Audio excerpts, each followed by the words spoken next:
Hello everyone, so in this video we want to start kind of a new topic in our unit of 3D space, which is linear equations. So we spent a lot of time talking about how we represent 3D space, and also how we can describe 3D space using vectors. So we're going to employ vectors. We're not really going to employ the vector products that we've learned, but we're definitely going to employ vectors, and it will be a very nice combination between vectors and linear equations. And now this might seem very trivial, but in fact this is a very important building block to what we've learned earlier in single variable calculus with parametric equations, and what we've learned about vectors. And this is something that we will use to apply to many different scenarios. And again, this really goes to speak about how there is a very continuous bridge between single variable and multivariable calculus. With single variable, we finish off with parametric equations and polar coordinates, and we continue to use those throughout. And now, moving on to our second prerequisite unit, the three-dimensional space, it's very important that we discuss these linear equations, even though they may seem trivial. Anyways, let's start. All right, so this might look a little complicated, but we're going to go through this piece by piece. Essentially, if I have a vector, so let's say I've got a three-dimensional space. So I've got a three-dimensional space, and I've got a line passing through it. I've got a line passing through my three-dimensional space. That's my line. It doesn't need to be parallel to anything or perpendicular to anything. It should be a line. Let's say let's say I'm moving around on this line. So here's my initial point. We describe an initial point by an initial vector. We call this initial vector R0. So R0 will describe the point where I start. And then through time, my vector is going to move, or my little point is going to move along the line. So it's going to move along the line at different times, at different t values. So it'll be at different places at different t values. And it will be moving in the direction of some vector. And this vector will be v, and this vector will determine the direction of my line. So v will be some description of the line, so it will be parallel to the line, and it will also be along the line. And the magnitude will be indirectly t. So basically, my vector r, which will be where I am at any given time, r will move throughout different t values to wherever my point is. So r will be equal to r0, so this vector here, plus t times my vector v. So that should make a lot of sense. And now we can break this down by component.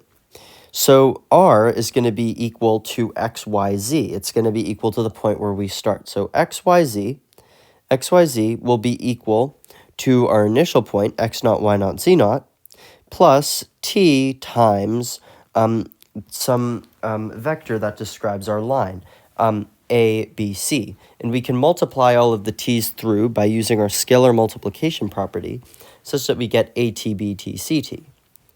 So now what we can do is we can actually, instead of writing this as a vector equation, we can separate all of these into components and turn these into a series of parametric equations such that we get x is equal to x0 plus at, y is equal to y0 plus bt, and z is equal to z0 plus ct. Now, in fact, we can now eliminate the parameter by solving for t in all three equations such that we get the nice proportion x minus x0 over a is equal to y minus y0 over b is equal to z minus z0 over c. Okay, so now we understand vectors on a line and movement along a line. Now we can discuss, it should be more clear. What we've done here in these steps is we have created a parameterization of our motion along the line.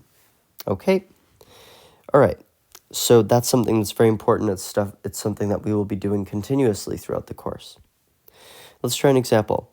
So determine the equations of for the line which passes through the point 5, 1, 3, and is parallel to the vector v, such that the vector v is equal to 1, 4, negative 2. Okay, so just by determining where we pass through, we can set that equal to our initial position vector. So we get r naught is equal to 5, 1, 3.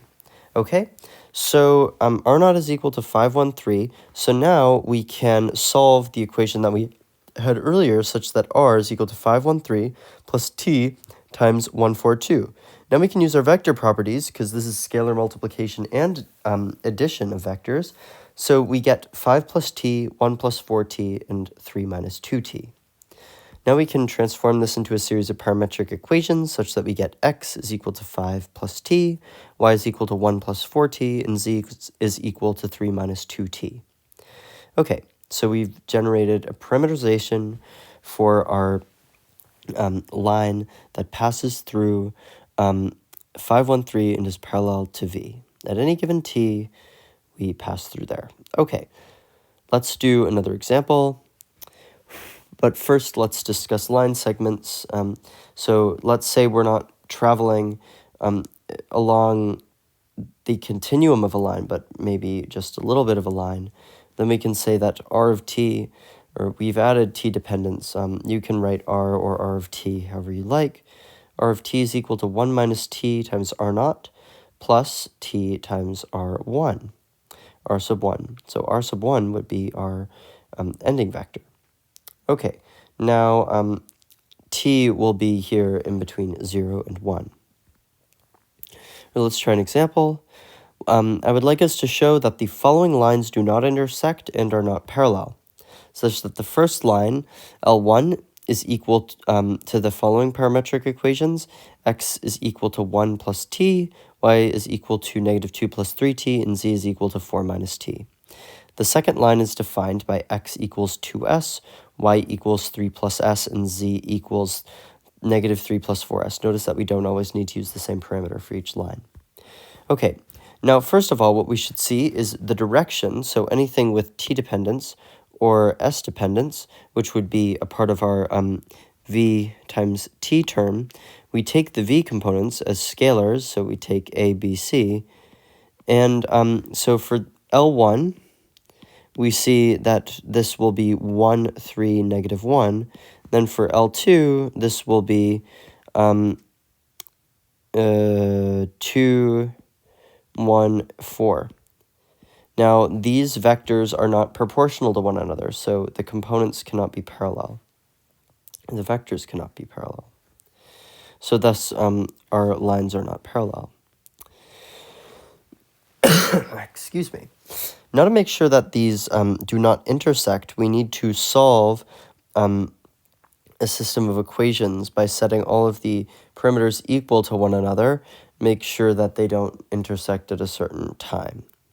Okay, now we get, by setting x, y, and z equal to one another, we get 2s is equal to 1 plus t, 3 plus s is equal to negative 2 plus 3t, negative 3 plus 4s is equal to 4 minus t.